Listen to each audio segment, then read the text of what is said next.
Martin, get ready as Caliboom Events brings to you Waluigi Festival 2023. St. Martin Best Weekend. It all goes down on Saturday, August 5th at the Festival Village, featuring the return of the King of Soca, Marshall Montano. Marshall Montano. Along with the Queen of Dancehall, Spice. Me know me good. Have me body does a wine and Spice. I'm in a romantic mood. I'm talking to you. Also on stage, King James, Magic X, the Black Creator DJ Outkast, DJ Big Boss, and DJ King Kevin. Get your tickets now on the K-Band app, the Caliboom headquarters, Tech Hub, Levi's and Marigo, Digicel and Hope Estate, exclusive clothing in Marigo, and the promo card. But wait, right after this mega concert, we go straight into Juve at 4 a.m. So don't wait. Get your splash kits now. You must have your shirts to get your drinks and access to the Juve after party. Get your tickets now and make sure you're there. It's Waluigi Festival 2023. St. Martin Best Weekend. Powered by the St. Martin Tourism Office, Dibico, Air Caribe, the St. Martin Tourist Bureau, Digicel and Hope Estate, and Hennessy.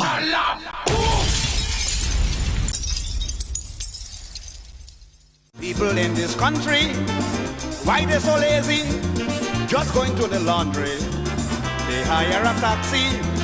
When they going out shopping, you sure they ain't walking. But on Carnival they just so, they walk 100 miles and don't know.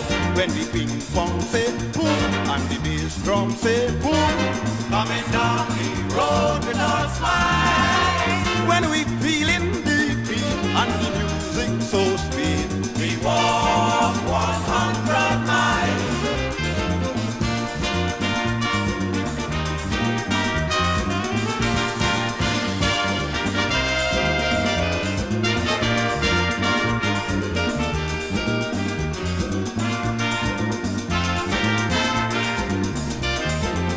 Lazy Big Eye Sybil is a good example. Last Carnival Tuesday, she sit down by the crazy. Summer All-Stars coming, Sybil started jumping. The music so sung, she didn't know when she reached in town. When the ping pong say boom, and the bass drum say boom, coming down the road with us, yes. When we feeling the beat and the music so sweet, we walk 100 miles, yeah.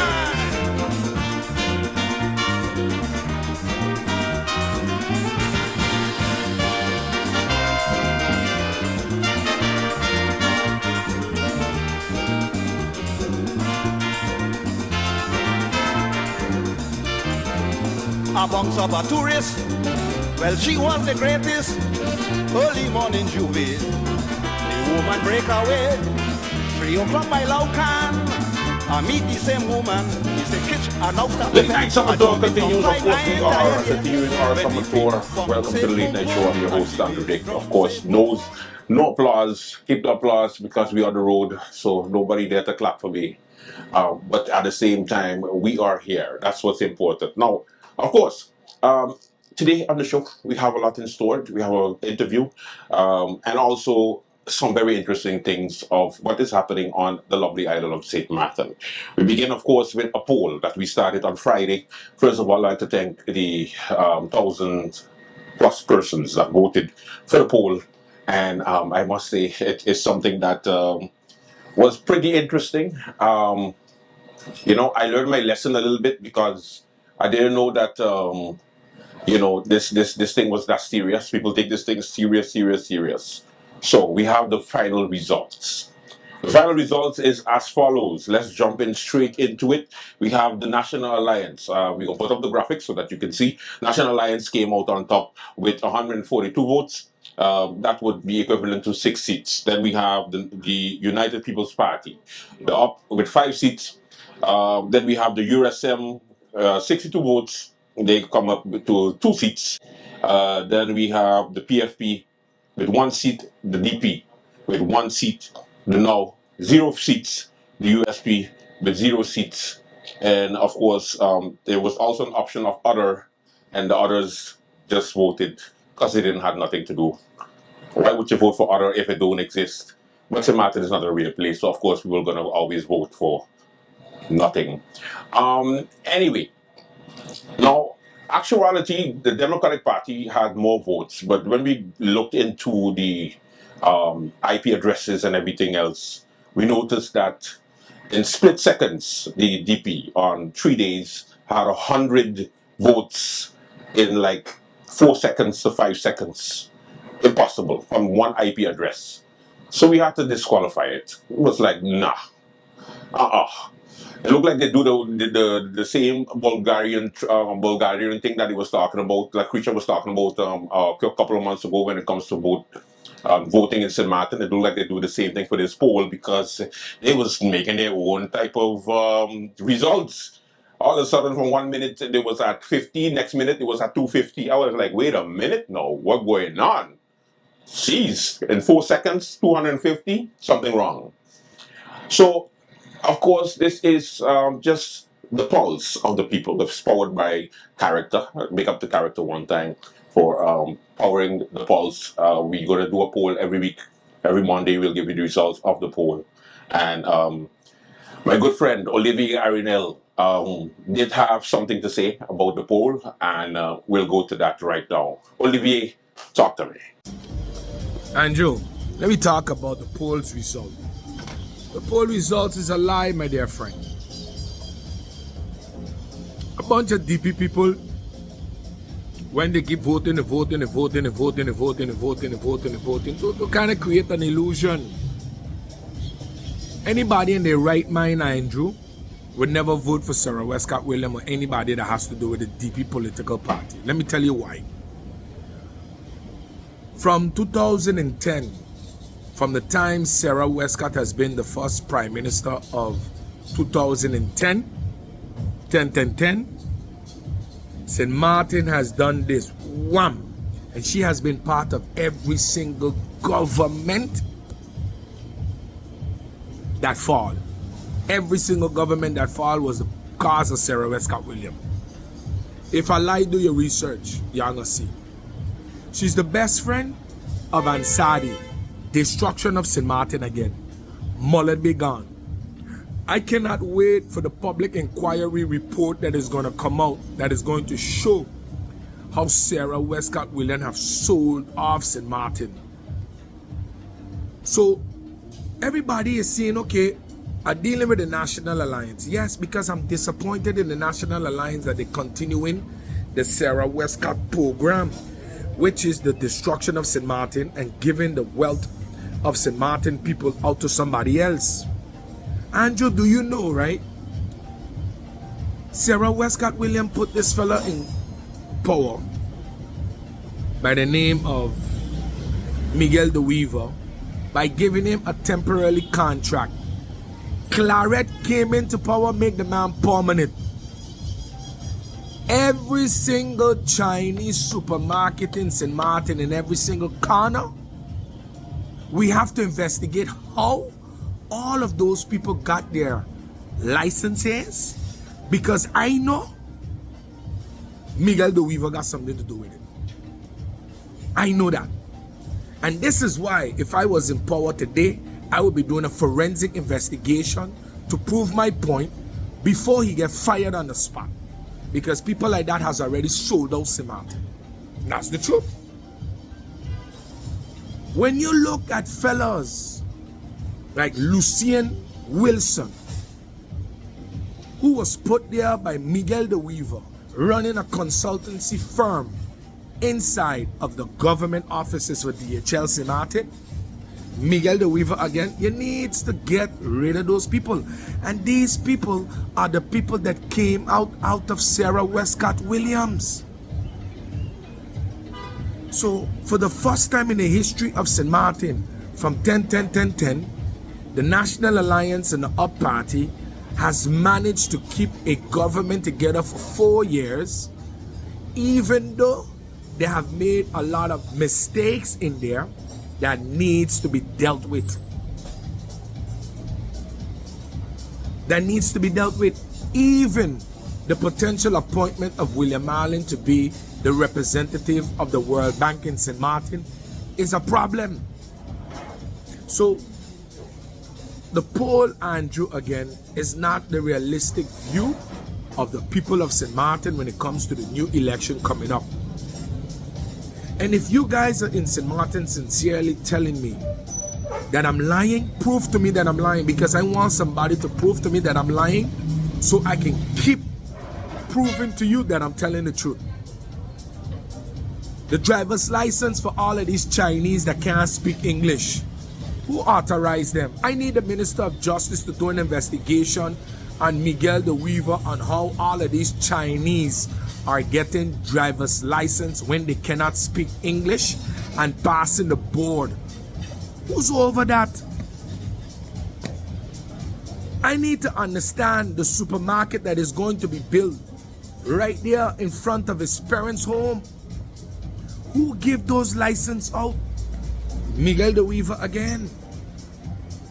Don't forget, his niece was a minister. They appointed somebody special in that department, and all of them working with those guys. So you have to understand those aspects, Andrew.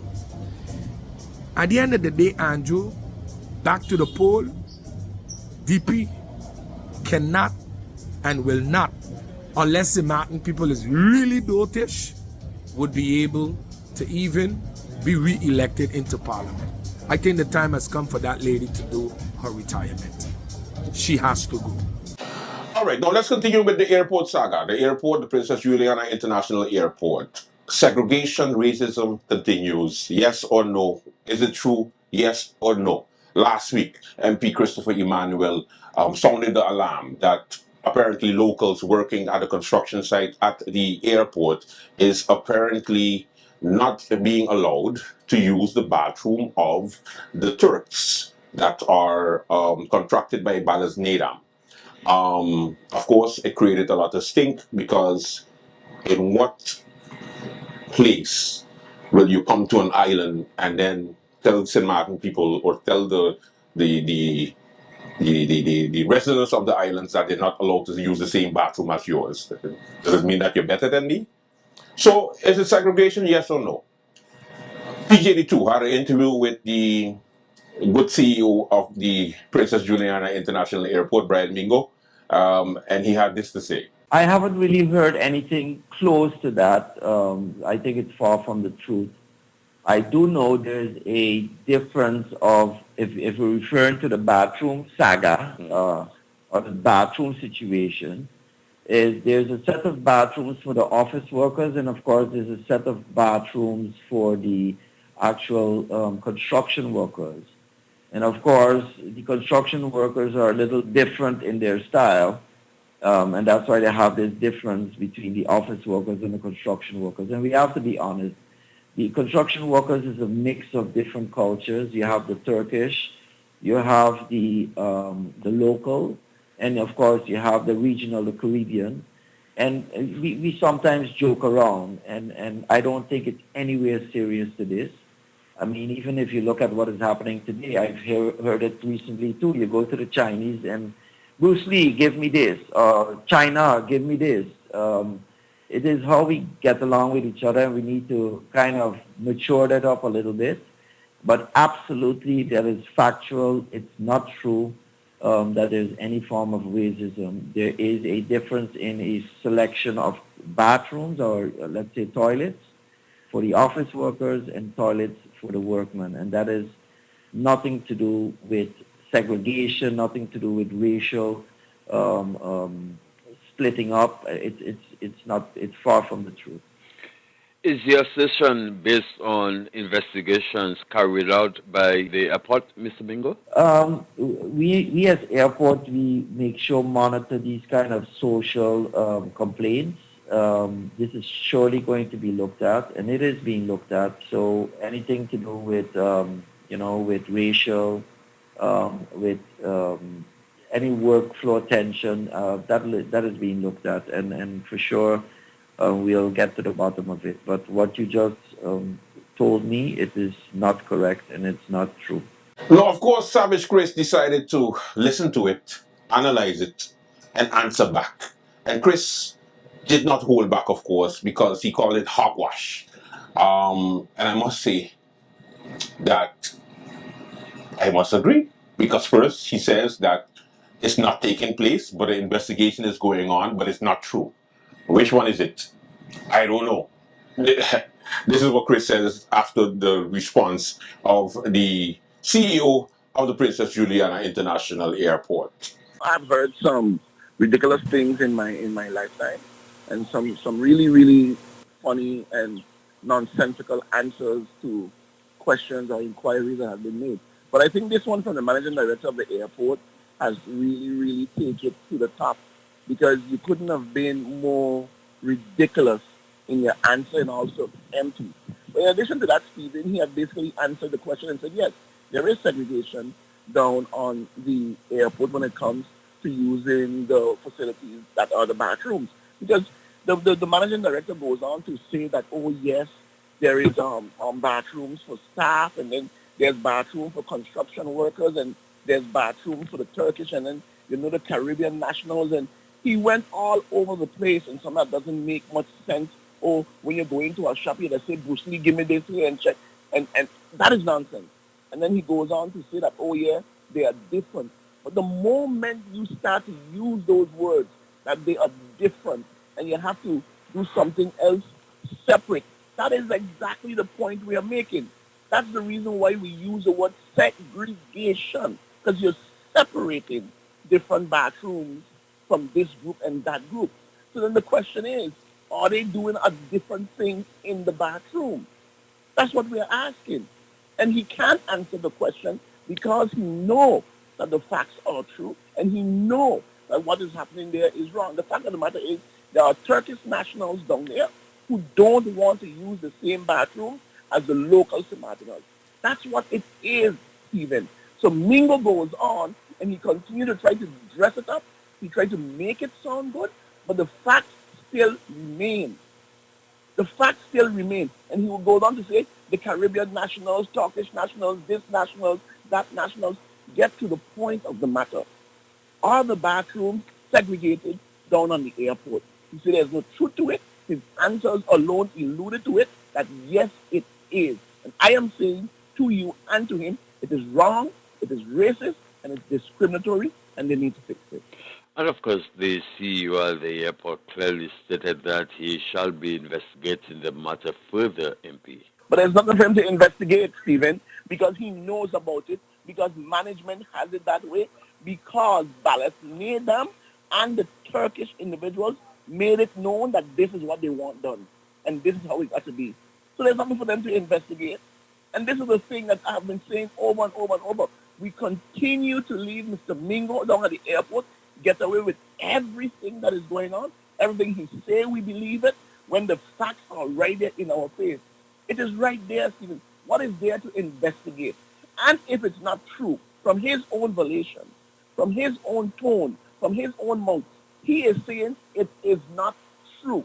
So if it's not true, what is there to investigate? Basketball in St. Martin continues to be one of those controversial topics. First of all, how dare you let Santo Domingo and Stacia cut our ass like that? How dare you, St. Martin? You could do better. At the same time, I'm not gonna just say that it's Omar Otley's fault for sponsoring the team and that's why they did bad. I'm going to say they can do better.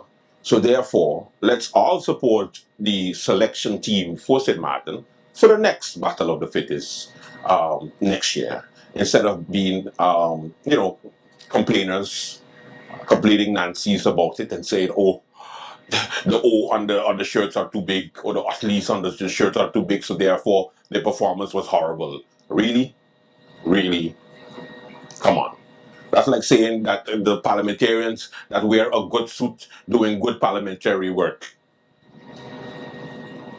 You see how funny that is? Because that's not true. I'd like to big up Saul Simpson Bay, of course, and of Causeway, Simpson Bay and Causeway. They have a special going on right now. If you spend more than $75 on the pumps, you can win an AC. And also they have a number of specials. The best hot dogs. They got good hot dogs, I must say. So big up to Saul Simpson Bay and Saul Causeway. Welcome to the Late Night Show. We have a good one for you. We have a very interesting interview coming up, so make sure you stay with us. And of course, we will make sure entertain you today because, yeah, we starting the week and we started the week kicking. We'll be right back. Take a chip, take a chip, take a chip, take a chip now. Shake it, shake it. Young DJ Blaze, run and tell them I say we are the sound them selectors play. Every day, making you sway. And when the girl them tell it, and shadow dingole, DJ Blaze what you say. We are the sound of soca. Big bad soca.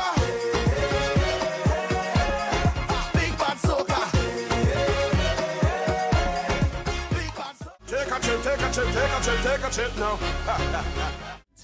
At SXM, we're taking travel and tourism to new heights. Here we boast spacious check-in areas, 10 passport control points, comfortable departure lounges, and an exciting new airport mall. Finally, there's an airport in the Caribbean that takes your travel plans as seriously as you do. Princess Juliana International Airport. The experience will move you. I am Rolando Bryson, Member of Parliament and leader of the United People's Party. On behalf of the Deputy Leader Omar Otley, the Board of the United People's Party, and our entire membership, it is my pleasure to invite you to the upcoming United People's Party Congress on August 13th at the Elise Convention Center in Madam Estate from 5 p.m. At this Congress, we will review the hard work and accomplishments of the United People's Party both in the Parliament and the government. We'll introduce you to our new logo, our new social media and website, and also to our new candidates and hear from our existing candidates about our plans for the upcoming parliamentary elections in 2024. We'll also have keynote speakers that will deliver the message of hard work and inclusion that the United People's Party stands for. Remember, we are your representatives, and this is your home, your party, your United People's Party.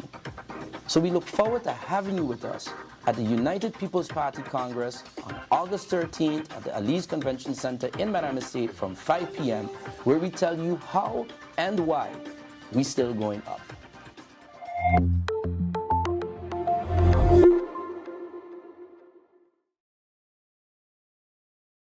When the ping pong say boom and the bass drum say boom, coming down the road with a smile. When we feeling the beat and the music so sweet, we walk 100. Hello, Sid Martin. My name is Julian Roland Jr. Calling one and all to join us at our back-to-school event hosted by yours truly, URSM candidate Julian Rolox Jr. on July 30th, 2023 at the Belvedere Playground from 4 to 7 p.m. School supplies will be distributed for the less fortunate children. To register your child, WhatsApp 554-8078. All children 8 years and older will have a chance to enter the raffle for a laptop. Bouncers and popcorn will also be available. Julian Rolox Jr. would like to thank all sponsors that helped supported this cause.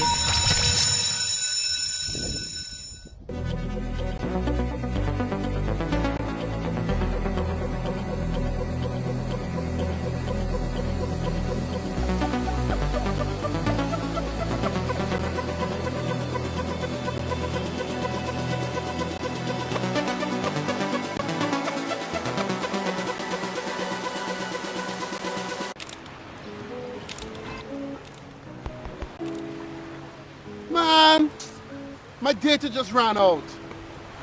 Here, you can use my phone. Thank you.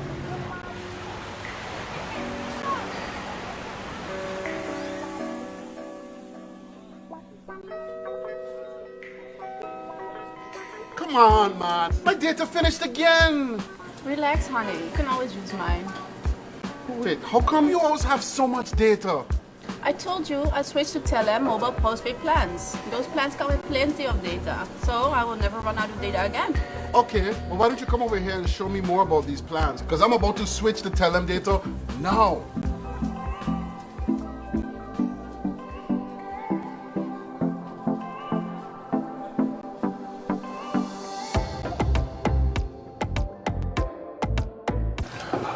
Okie dokie, we are back, and we're still in the office. Surprised he didn't call police for us yet.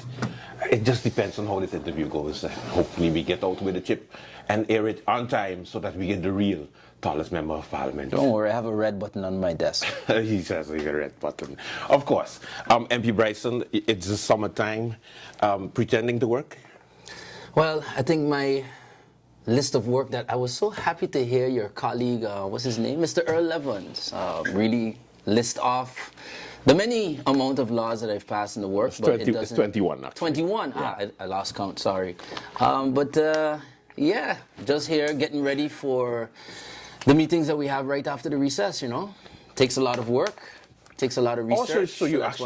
Also, you actually did take the advice of MP Heliga Martin to get as much meetings off the table since you fired her unjustifiably. No, I don't think anyone has been unjustifiably fired. Okay. And as a matter of fact, you don't fire presidents of parliament. That's not how it works. And but no, I think it's good advice. I think we, as the Presidium, I'm part of the Presidium as well, definitely had to work on getting meetings cleared, which is why, like I pointed out, at the time when the previous chair was there were, I believe, over 32 meetings requiring ministers' presence outstanding at Parliament, and up until a couple of weeks ago before we went on recess, we were down to 16. I'd say that's an improvement, wouldn't you? Oh, you're asking me the questions. No, it doesn't work like that. This is a late night partner. Yeah. Is it? Yes, I asked the questions. I don't know. We're in my office, though. Yeah, you're in your office, but I still dictate stuff. Now, as far as you know, the government, and this is the United People's Party. I want you to put the United People's Party's hat. You know, take it from Theo for 1 second and put it on your head. Now that I think I have a hat someplace. As a matter of fact. You do have a hat, I think. Yeah. I saw it. No, that's not it. Okay. All right. My question is, how does the United People's Party do it? Does it still exist? Because people are confused. People want to know, you know, there's so much things that is being said, especially by me. But as far as the United People's Party, for real, are you running with the United People's Party the next elections? Are you allowed? Get that, debunk it. Yes. Let me hear it from the horse's mouth. Well, yes. And Theo's not available, so I said, let me check with you. So the United People's Party is an association. Every political party has to be an association. The association exists. The party will be running in the next election, absolutely. As a matter of fact, maybe that's one good thing that transpires by you being here. August 13th, be sure to attend the United People's Party Congress, where you'll be able to meet all the different candidates and prepare for the parliamentary elections. This nigga just take over my show and do a promo in the middle of the interview? No, I was just explaining to you the fact that, yes, we are doing our Congress come August 13th, because that is going to be our official start of the campaign season. Look, there's always going to be you know, when you're a party that has as much momentum as we have, there are going to be people that are going to try to find many creative, many false ways to try to slow this train that is moving very fast, very well, very strong, very motivated. That's the unfortunate bad side of politics, which I'm sure you're very much familiar with. But the fact is the United People's Party is running. The association has been incorporated since 2010. It has always ran with that name. No single person can own a political party. I'm the leader. I don't own the party. Any leader before or after me will not do that. It will be the association, the membership, the board, and the leader is just there, especially the way I see it, is just to facilitate and make sure that we move forward. So the party has full rights to run the next election, so we will be running the next election. I think we have had a lot of accomplishments that we have to show the people of St. Martin, so we want to go with that momentum of what we've accomplished to tell the people, well, this is what we're going to do next. Now, speaking about accomplishments, because everybody was surprised at the fact that the United People's Party is running in the next election, because I thought that it would have been a full-blown National Alliance party, whereby, you know, I thought you would have been a good number two to the Prime Minister, Sylvia Jacobs, because, you know, it's yin and yang, short and tall, you know.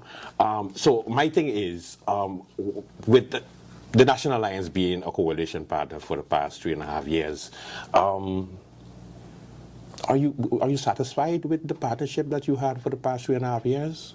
Yeah, I would say I think we've worked very well together. The most important thing I think you need in a coalition partner is that they allow you to do what you need to do within your ministries and within our parliament. All of my laws that I've drafted and amendments have received support from my coalition partners. Minister Otley, who at one point, as you so correctly coined, the Minister of Everything, has been able to be the Minister of Everything with the support of his coalition partners. So I think it's important as a coalition partner, what you want to avoid is situations where, like have happened in the UD government, where not only is it a different coalition partner, but within one government, you have a Minister of Finance from the same party saying one thing, and then you have a Minister of TIAT saying another thing right there live in press briefing. You never see those type of conflicts happening between us. If we have a conflict, we deal with it behind closed doors, because of course there are many heavy discussions and differences, but we decided, we made a promise to the people of St. Martin, we're going to put St. Martin first. And a lot of people forget. I remember doing interviews with you and doing debates. What was the main topic of the last election? Stability. We don't want no more government falling. We're tired of election every year. That has been accomplished. That promise has been given. We're now the longest serving government. And I think now would be the time for the people of St. Martin to see, well, based on what we've seen from each of the parties, I see it really as a two-party race at this point, because there's only two parties that have been able to prove that they can actually keep a government together. Now it's a choice between who do you believe is the one that is able to accomplish the most with what they have. No, I called you a jackass many times on my show for different reasons. One, I don't think I look like a donkey. No, well, more like a piñata. The reason why I call it, I say those things is because most of the time the national... Do you ever consider my feelings when you say these things? You're like, a politician, my friend. You have feelings? Yeah, you ever thought like, man, when I go after this MP or that minister, they're probably going at night, you know, the meme, like crying in the bed and sad. You don't think those things affect us? Well, actually, my imagination is that at night they go to sleep and they just... Oh my God! Yes, you know, the amount of the salary, just taking it straight to the bank. Well, you have a very wrong picture of the people that serve this country. Yeah, okay. We do it for the people of the country, and I think we have feelings. And a modest salary. But anyway, back to the work. What I'm trying to say that your piñata is because there's many things that you as a parliamentarian have initiated, legislative-wise. There's motions. There's so much things that you've done, especially in the background also as a coalition. I always call you the glue that keeps everything together. But you don't get the credit for it, and for some reason, you're so modest, and that's what pisses me off, because you're in the wrong business, that you... just do like, it's for the people, so I'm not going to mention it. It benefits the people, so all right. And then when election time comes, these same politicians, National Alliance, comes and they say, you know, this is what I did, this is what I done, this is what I'm doing, continue, and let me do it by my own, by myself. Doesn't that, like, irritate the hell out of you, Mr. Feelings? No. And, you know, maybe it is that I'm not the traditional politician. I get the enjoyment of knowing that when I pass a UTS law, the police got paid. When I bring a banking legislation, people are now going to have bank accounts. When I bring a budget amendment to promote tourism, taxi drivers, bus drivers, restaurants are going to benefit more. I think what is happening is that people at least now are able to see for themselves the amount of work that's being done. I think it's kind of becoming the norm now that it's been 4 years. And if it's a snap election, yeah, then it may be people don't have enough time to realize. But listen, for the last 4 years, COVID-19 came. Who brought the motion to reopen the country? Vaccinations was being tried to place on the population as mandatory. Who made sure that it needed to be purely on a voluntary basis? I don't need a cookie for that. I just need the people to benefit and see for themselves which individuals and which parties are working the hardest and put the emphasis on the work that need to be done. I think the voters are getting a little more in tune to that. So, you know, Am I going to talk about what I've done? Of course. I am going to list, yes, I've done this. But that's not the first reason you do it. You do it because ultimately, if you touch enough people, sooner or later, somebody's going to ask the question, wow, I have a bank account finally. Who is it that made this possible? Oh, yeah, that's the Bryson law, whatever. You know, tourism we have record tourism numbers since COVID-19. We've surpassed all of the CBCS and the IMF expectations. Ministry of TIAT, United People's Party. People are starting to see those things for themselves. I would like, more so than me having to tell everybody, I do this, I want them to feel it for themselves. I want them to feel it when they go to work. I want them to feel it when they can take their kids to school. I want them to feel it in their pocket, in their hearts, everywhere that they can be touched. This is getting like a Larry King moment because I gotta ask, when you get compared to... Since you're doing Larry King. I should have the Larry King mic. Rolando. MP... No, this is only for podcasts, Mr. Dick, sorry. Okay, yeah, no, I'm not a podcast, I'm an actual show, you know. Anyway, when it comes to you being compared to Theo Heiliger, which is hardly ever happens because he's not, but when you do get compared, as far as your style of politicking, of course, we know the saga of the back and forth with the wife of MP Heiliger. Now that the Heiligers are out of the United People's Party completely, how you feel?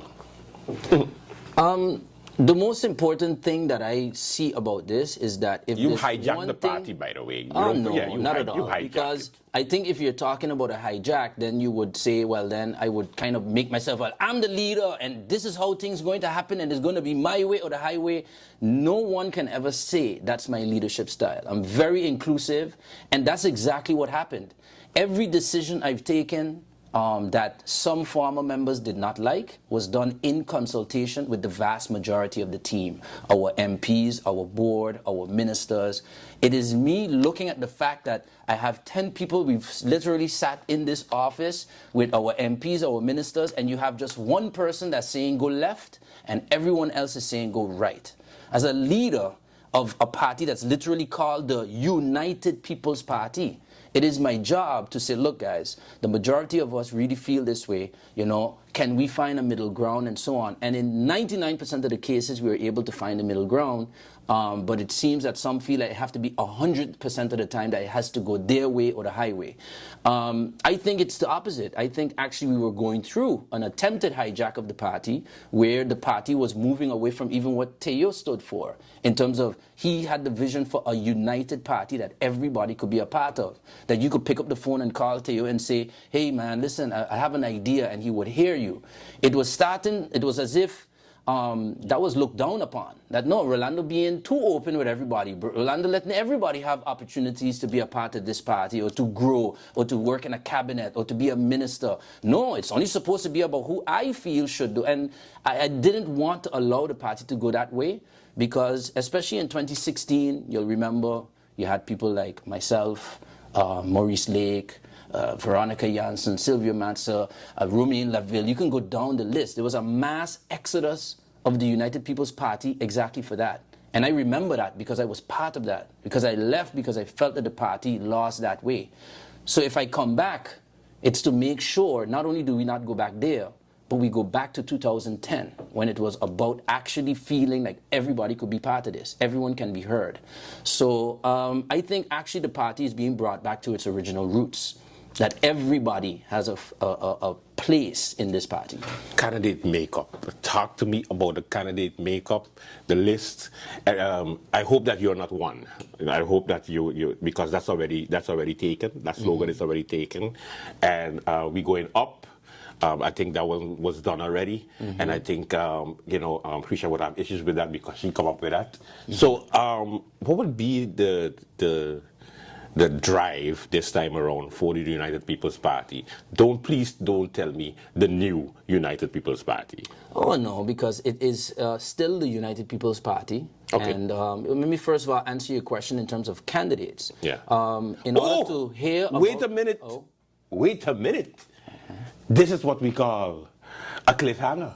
We're taking a commercial break. When we come back, we have more with MP Rolando Bryson, the darling youngest member of parliament in St. Martin history. You really confuse people with that, Andrew. You need to stop. We'll be right back. Welcome back to the late night show with Andrew Dick, single. Singular. All right, let's continue. I think MP Bryson was just about to give us the entire list of the United People's Party. Go ahead. I am so happy to be able to announce the entire list of the United People's Party on August 13th at the Elise Convention Center in Madame Estate at the Congress of the United People's Party. Come out and see all the different candidates, hear what we have to say and what we're going to be doing right for the people of St. Martin. What time it started? It will be at 6 p.m. Yeah. All right. The party selection, MP, at least give us a... So, you know, if what's you going to look be the at, makeup? If you said it, you know, some people think we need to say, oh, it's a new up party. I think no, we're coming back to the original roots of the party, and it's a very, you know, it's Otley actually came up with it, and he said, you know, so what are we doing this election? What's the plan? You know, we still going up? Say, of course we still going up. That's our party. That's where we ran, and we were like, well, that's exactly what we're doing. We're still going up. We still going up. And that's our slogan for this election. The fact is, we are the United People's Party. We are going to continue to work for the people. We have the hardest working, most enthusiastic, motivated candidates, ministers, MPs, I think that Parliament has ever seen for sure. And we can say so about our ministers as well. And what we want to do is to keep going. So we're still going up. Now, of course, one of the most talented candidates that you have on your list, the Vision for St. Martin, Mr. Mark Mingo, and no, he did not advertise in order for me to say that, but he's very talented. He's very talented. Where can I get the cups? Nice cups. Yes, nice cups, right? Yeah, Vision for St. Yeah. Yes, yes. No, it's specifically for the late night. That's also one of the things that, because he has a radio program on Mondays, besides your Let's Listen to Radio on Friday. You have the word every Friday at 11 a.m. on SOS Radio, where you have the word, call in and speak directly to MP Rolando. No, people don't really listen. But I'm going to take advantage of this uninterrupted schedule to my work to plug my stuff, Andrew. So you can. On Mondays, I do have a show with Mr. Mingo, and he always says that the up, you know, they deal with capitalists. You know, it's the economic party. You know, it's about the economy. Does that still jive with the continuation of the up as the new candidates come along? Is everybody on the same line, or do you have a mixture again of socialists in between? Like, you know, I have to say, especially I have to credit Minister Otley for that, even as a candidate in 2020. He was one of them that helped bring more of that attention in terms of the social needs of the country, but it has still been tied to what we ultimately believe as a core. The economy of St. Martin, if we want to be able to raise pensions, if we want to be able to do the things we've done, like be able to raise the minimum wage and so on, businesses need to be able to afford to pay the new minimum wage that the United People's Party has brought to the people. Businesses need to be able to contribute to the premiums of the AOV in order to raise the pension, which that law is currently in Parliament. So what we're trying to do is not let people feel like focusing on the economy is a bad thing. The problem with, in the past, when parties would focus on the economy, is because the attention was always on certain parts of the economy, big business and so on. But a bus driver, a taxi driver is part of the economy. A person that starts a small business is part of the economy. A videographer that works for the late night show is part of the economy. We want everybody to have the economic benefits, where we make it easier for you to get your licenses. We come with a better tax system, which we want to introduce a transaction tax. These are things we need to do to stimulate the economy, introduce agriculture and so on. So we still believe at the core, the economy of St. Martin, with over $13 billion that's passing through our economy, how is it possible that not enough of that is going to our people? Yeah, but MP, you we're going to bring it there. MP, you had 3.5 years to do it don't let me get upset. Because that's what you're going to get. That's true. We had 3.5 years to raise the minimum wage. Oh, yes, we did that. We had 3.5 years to deal with the banking situation that affects so many people. Oh, yes, we dealt with that too. We have 3.5 years to raise the pension and improve healthcare, raise the SZV limit. All of that has been done.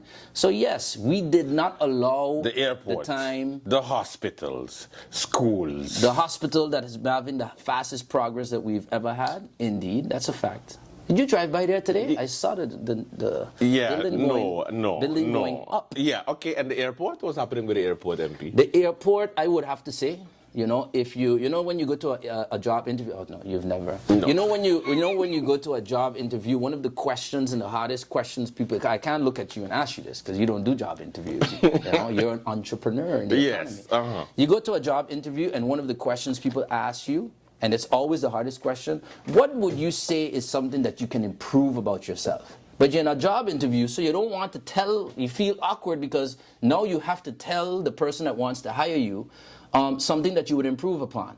I think there are some things we have to be realistic that we should improve upon in the next election. And I think the key thing, not just with the airport, but when you look at GB, the airport, the Housing Foundation, and all these government-owned entities, I believe the problem is that we went from one extreme to the next. What I mean by that is, when the Leona Marlin government, which I think you call the worst government in St. Martin history? Yeah, me, yeah. Oh, yeah, you did. Yes. So when that government was in power, there was a decision to take away the shareholder reps from ministers because ministers were abusing. And I think, in terms of what was happening at the time, with ministers feeling they could walk into an airport and say, you better do this, and you got to hire this one, and so on, that was an extreme that needed to stop.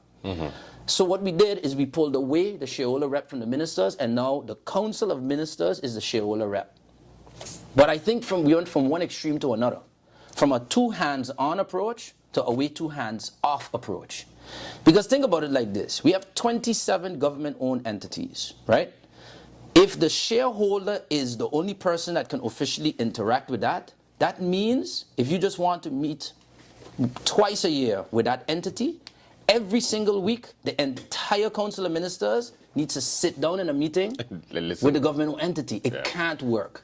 So one of the things we are going to put in our manifesto is to find a middle ground between that, which is reintroduce the shareholder reps, but create a policy so it's very clear what a minister can and cannot do as a shareholder rep.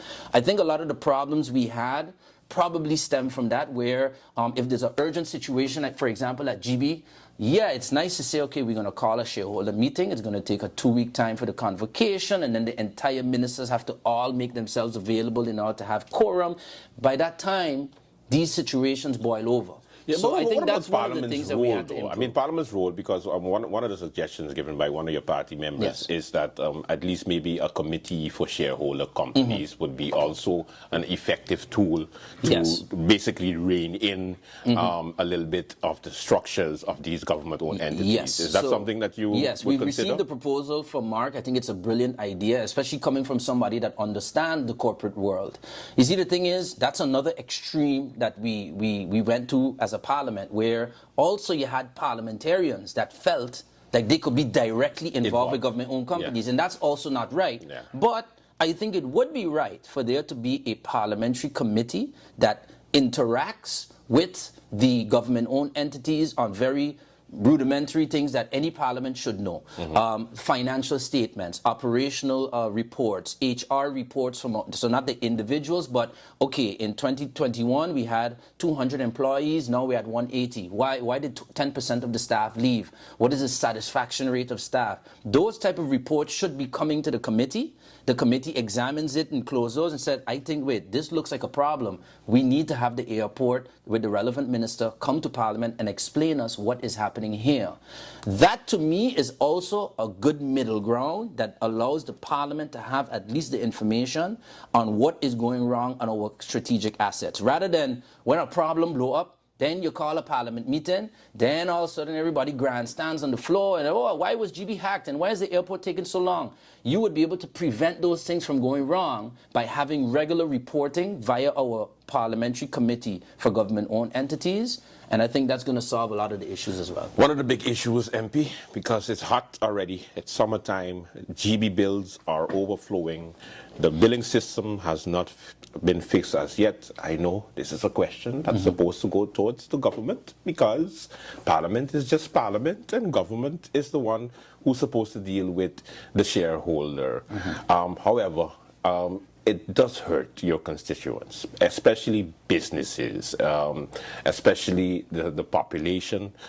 Consumers continue to complain that, yes, GEBE says that they send that you have to pay on a monthly basis what you're used to paying, and then you get a bill, and if you don't pay by tomorrow, you get cut. Parliament did call a meeting with the government to deal with the Prime Minister and answer some questions, but then it kind of went quiet after that. But it's still an ongoing situation, and people are still dealing with that on a daily basis. We just recently saw that in Simpson Bay and Colby, businesses and customers just got caught for not paying. So again, what are you doing concerning that? Yeah.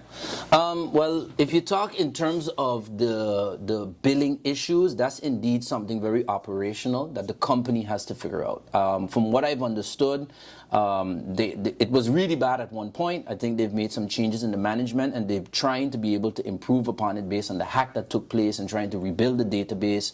Honestly, I'm not so familiar with how much improvement has been had. I think we're going to be getting some updates from the government on that soon.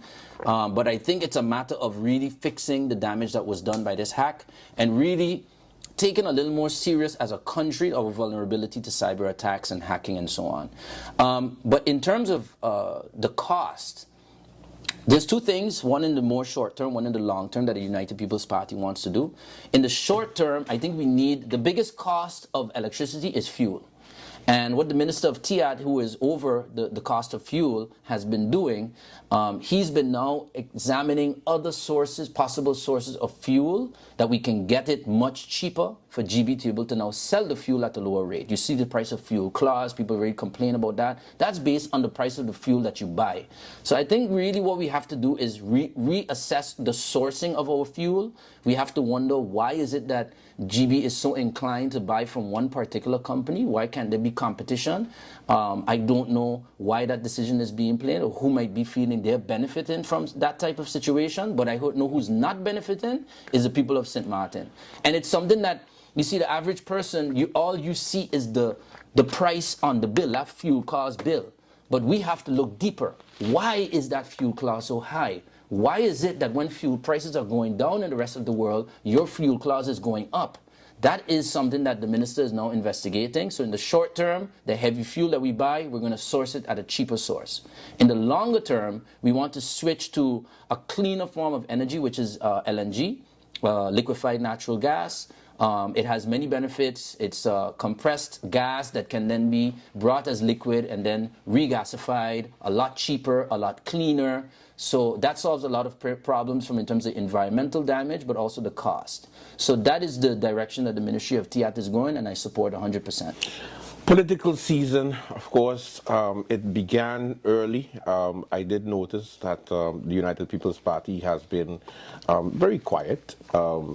Candidates, some candidates, but at least you as leader been focusing on, I guess, restructuring the party and making sure that you have a full slate and not be like the PFP and have 8 members. Coming to the United People's Party, what type of campaign are we expecting? Is it going to be a nice and quiet campaign like before? Because there was different circumstances. The last election, you had, of course, the hurricane, and then after that, it was economic times. And parties decided to bring down, not campaign too much, have less public meetings. But do you think we're going back to the old days of heavy campaigning in St. Martin, MP? I think what is interesting about this election, and that's what I think can maybe motivate the public to come out and vote, is the fact that this is the 1st time that you've had an entire term. It's not like Oh gosh, we just had election last year. Again, I went and dropped the government, man. Me want to hear from nobody. I think now there's a certain buildup of people that actually, it's been a long time. Finally, a politician reached to my door. I've been waiting to be able to be campaigned to, you know? So I think the energy within the communities will be a little different. I think it's going to be a little more welcoming, where political parties, especially the up party, yes, we think we're going to ramp it up. See what I did there? Yes, I did. We're going to be able to ramp up the sort of campaign that we do now, because it's something that people have not had for a long time. We haven't been in their face campaigning to them. What we've done is focused on the work. You know, you mentioned we've been quiet. We've been quiet from maybe a campaign perspective, but you said it correctly. You don't need an entire year to really campaign. What you're supposed to be doing for those 3.5 years is work. Because our plan is to make sure that 6 months going into the campaign, there's a very clear resume that you'll be able to read and say, as the European Parliament, here we go. I probably have to go, that's a very long page. And then now when you look at the resume of the Minister of VSA, you have to make sure that you put everything in perspective for all the things that we have done and that have gone unaddressed for so long. And you know that the truth is, the voters, because it's been such a long time, you have to now go back to 2020 and remind the voters of the amount of things that we've done. For example, now when I speak to people within the restaurant industry, they almost forgot how upset they were at the fact that the country wanted to lock down and close tourism and so on, and then forgot that it was the United People's Party that said, no, we are going to reopen this country. We're going to introduce a EHAS. For those that are vulnerable, you stay home and you're not allowed to lose your job for that. You have to now go under SSRP. But for those of you that want to come and work, please go to work and let's welcome our tourists. In hindsight, had we not done that, most of these businesses would not be open today. That is it for the late night show. Thank you so much for watching. Until tomorrow, do have a safe and pleasant one. And of course, thanks again to Saul Simpson Day and stop that. And of course, the poll for next week is as follows. Well, I don't know yet. Just stick to the late night Facebook page and we're going to roll it out tomorrow and vote. You have a whole week to vote, and then we give you the result every Monday. All right, it's powered by Character. So make sure you vote, vote, vote, vote, vote. We want to get the pulse of how people are thinking. That's why it's called the Pulse Poll, and we want to get an idea of what is happening. Special thanks to Mr. Bryson for coming on the show, and of course, see you tomorrow. Bye bye. I'm trying to get ahead, get out the way. Now move forward, stand back. Now break away, I'm about to bring it on. I ain't never backing down. Took me step up to the flag. For my city, for my town. I do whatever it takes. I'ma go and get this round. I'ma go all of the round. I ain't never backing down. Took me step up to the flag. For my city, for my town. I do whatever it takes. I'ma go and get this round. See the time, see the sights, see the sights, see the sights, yeah.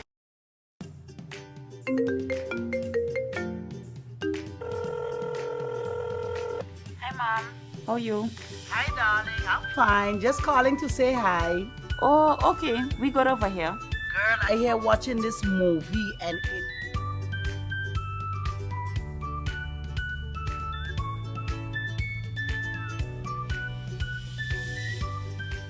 But Mom, you finished all your minutes yet? No, girl. Talem has new postpaid plans and automatically upgraded my postpaid package. Is that so? Guess what? I am getting more minutes and almost double the amount of data for the same price. I guess I'm making a switch now. Let me call you back, Mom. Hey Tash, you have Telem new postpaid plans?